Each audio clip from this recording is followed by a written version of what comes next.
sens bi dëgg-dëgg Il arrive parfois mooy que l'on observe chez une personne âgée les signes manifestes d'une énergie positive mu nekk correspondant à ceux qu'Allah désigne par Inna allazina amanu wa amilu salihat. bu ñu waxee Certes, nitu ceux yàlla qui dëgg croient et dañ ci accomplissent de cadre bonnes œuvres. ki nga xam ni En effet, mooy innal celui qui lazina chemine sur la amanu voie des actes salihaati. vertueux voit le nom divin inscrit dans son âme resplendir avec Parce une que booy intensité def lu baax di croissante. def yiw di jaamu yàlla Cette lumière intérieure sa rox turu émanant du nom divin génère une énergie positive qui non seulement revitalise l'organisme, mais contribue également à éclairer la mémoire par la lumière spirituelle, tout en rendant le corps plus apte à l'adoration divine. C'est ainsi que l'on constate fréquemment, chez des personnes pieuses, une force intérieure insoupçonnée. L'éclat du nom divin propre à leur âme leur confère, même à un âge avancé, une vigueur dans l'adoration qui rappelle celle de la jeunesse. Lorsqu'ils se consacrent au service du bien suprême, ils manifestent un enthousiasme comparable à celui d'un jeune initié, pénétré d'un zèle ardent dans sa quête spirituelle. Cette énergie céleste, loin de s'estomper avec le temps, leur procure un véritable rafraîchissement intérieur, leur permettant, malgré le poids des années, d'exprimer des pensées d'une clarté et d'une profondeur remarquables.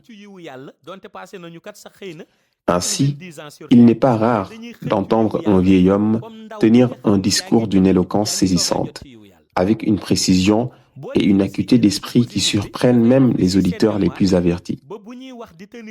Loin d'être altéré par l'âge, sa parole demeure limpide, empreinte de sagesse et d'intelligence, rivalisant avec celle d'un intellectuel en pleine possession de ses facultés.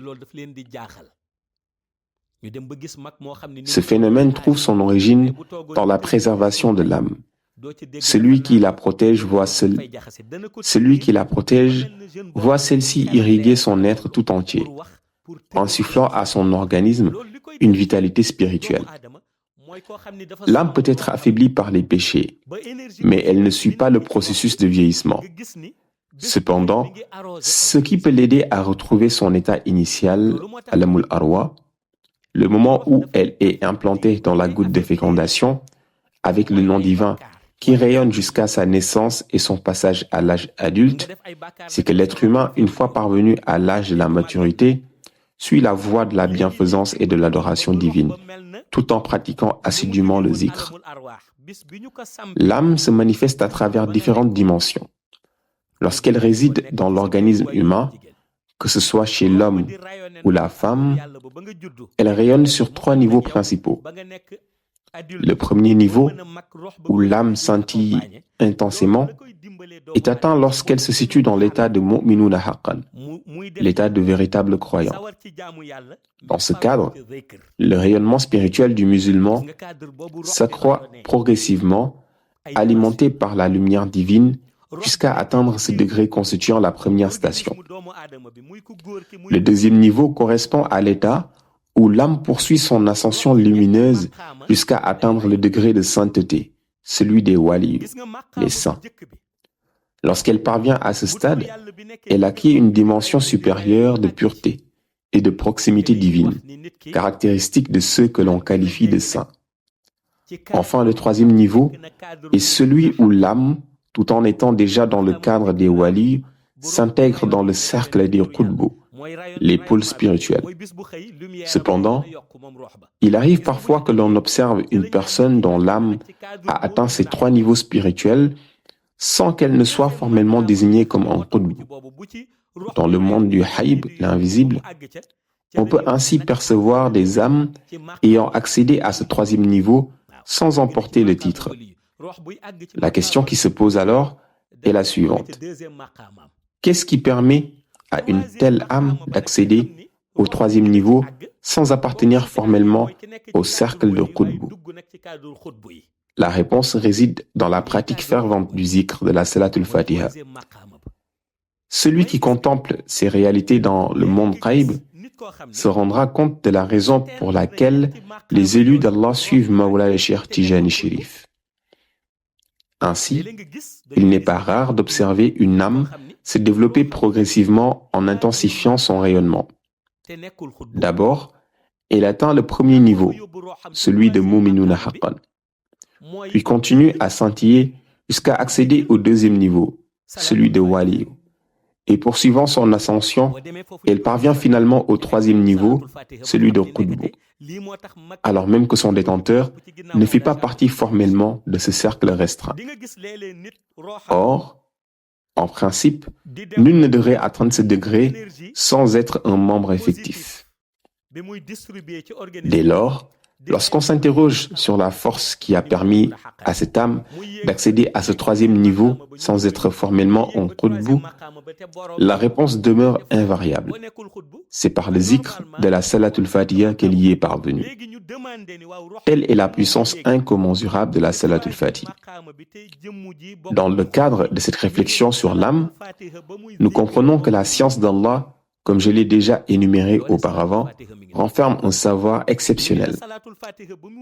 En son sein se trouve la science mystique, la science spirituelle, ainsi que la science infuse. En choisissant d'explorer la science d'Allah, nous réalisons que toutes ces branches y sont contenues, intégrées dans une harmonie parfaite. Ce qui rend la science d'Allah encore plus exceptionnelle, c'est qu'en matière spirituelle, entre le haïb et le shahada, une seule leçon peut être enseignée de 10 manières différentes, chacune permettant une compréhension profonde et complète de la leçon. C'est un peu comme l'exemple que j'avais donné concernant nos cycles scolaires. La science d'Allah vient renforcer toute compréhension réelle de la synthèse et de l'organisation du processus de l'âme. La science de l'âme est d'une importance capitale, car sa non-maîtrise conduit à une vision limitée de la réalité. Prenons l'exemple des scientifiques et de leur explication sur le cycle de la grossesse, avec le placenta, le liquide amniotique et les réalités biologiques qui les entourent. Leurs découvertes peuvent sembler impressionnantes, mais lorsqu'on accède à la science d'Allah, qui englobe la science mystique et spirituelle, et qu'on comprend le haïb, on réalise que c'est Allah qui détient la vraie connaissance absolue. C'est lui l'omniscient et l'audient. Il l'a d'ailleurs répété à plusieurs reprises dans le Saint-Coran. Pourquoi cette organisation revêt-elle une importance capitale dans le Rouhani, le monde spirituel? Parce que nous nous rendons compte qu'il sera le dernier à subsister. Regardons le processus de l'âme. Elle est issue de Alamul Arwa, avec toutes les réalités subtiles qu'elle engendre. Elle vient ensuite l'arrivée du grand maître mystique qui apporte le tarbiyatul ruh, l'éducation spirituelle, car toute la formation de l'âme repose sur cette éducation spirituelle. Et enfin, les anges, qui sont témoins de ce processus, interviennent avec la configuration Alif Lam Mim et Bismillahir Rahmanir Rahim, opérant dans la dimension batin, la réalité cachée. À travers leur mission et leur démarche, ces anges réalisent des actions sous nos yeux chaque jour, sans que nous en saisissions pleinement la portée. Que cela soit dans les hôpitaux, les maternités et dans nos vies, sans que nous ne comprenions toujours pourquoi ces événements se produisent ainsi. C'est pourquoi Allah déclare avec autorité: « C'est moi qui vous ai créé, c'est moi qui vais vous révéler le véritable processus de votre création. » Et on affirme cette réalité de manière absolue.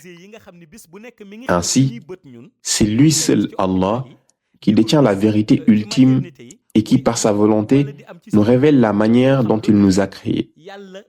Allah indique l'âme et nous la révèle à travers ses réalités, jusqu'à ce que nous comprenions pleinement l'organisme de l'être humain.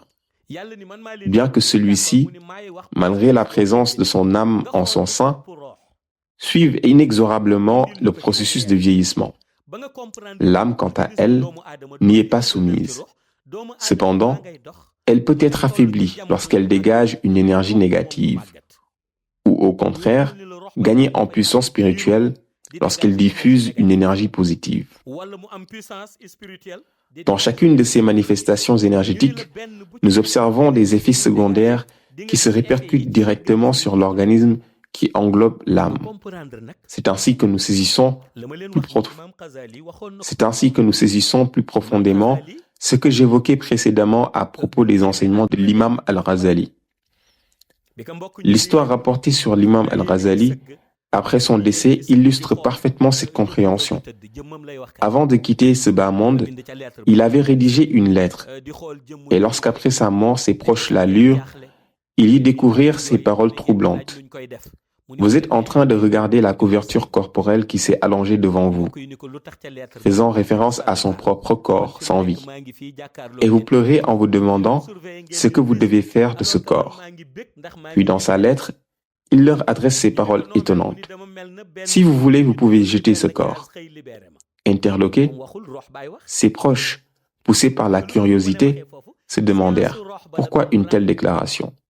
C'est alors que par lisanul hal, langage universel, il leur répondit « Mon être véritable est en train de vous observer, voyant votre tristesse, alors que moi, je suis dans la joie car je suis désormais libre. » Par lisanul hal, en lui demandant alors « Pourquoi es-tu heureux ?» Et dans sa lettre, il répondit « Je suis actuellement comme un oiseau qui était enfermé dans une cage et qui vient enfin de se libérer. » Ainsi, cette révélation met en évidence l'épanouissement de l'âme une fois libérée de son enveloppe corporelle. Mais comment pouvait-il rédiger une lettre d'une telle profondeur? C'est parce qu'il comprenait la science de son âme. Il savait avec certitude ce qu'Allah a révélé dans le Coran. قُلِ الرُّوحُ مِنْ أَمْرِ رَبِّي وَمَا أُوتِيتُم مِنَ الْعِلْمِ إِلَّا قَلِيلًا. Ainsi, ce que j'ai enseigné plus tôt s'inscrit dans cette même compréhension. Dans le cadre de la science de l'âme, celle-ci doit être visionnée à travers le nom divin Ar-Rahman.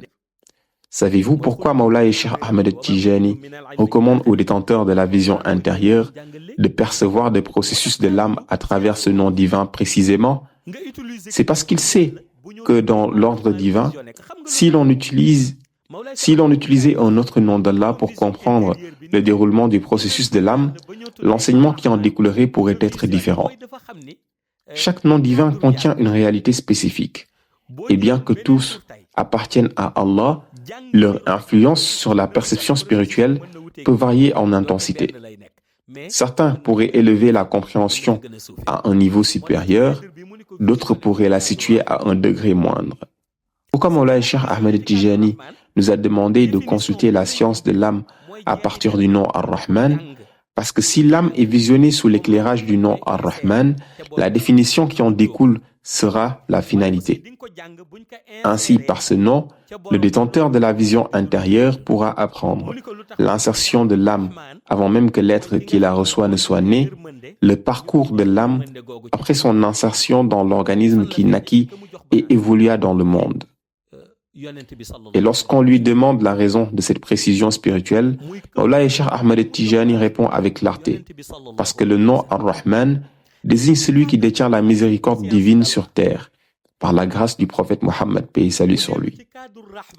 Selon ce cadre et d'après la science d'Allah, nous retournons inévitablement à la dimension du nom divin Ar-Rahman pour appréhender la finalité de l'âme. En effet, c'est Ar-Rahman qui nous enseigne le commencement du processus de l'âme, la manière dont elle est insérée dans l'organisme humain, ainsi que son interaction avec les énergies qui l'entourent. L'énergie positive qui fortifie son élévation spirituelle et l'énergie négative qui l'affaiblit et l'alourdit dans son cheminement. Toutefois, le détenteur de la vision intérieure, animé par une quête plus profonde, pose une autre question cruciale. L'âme possède-t-elle une finalité? C'est alors que Mawlaya Cheikh Ahmed Tijani, le détenteur du manteau rouge, surnommé Ruh al-Qudus, lui répond. Pour saisir la finalité de l'âme, il faut toujours explorer la science d'Allah, mais cette fois-ci à travers le nom divin Ar-Rahim.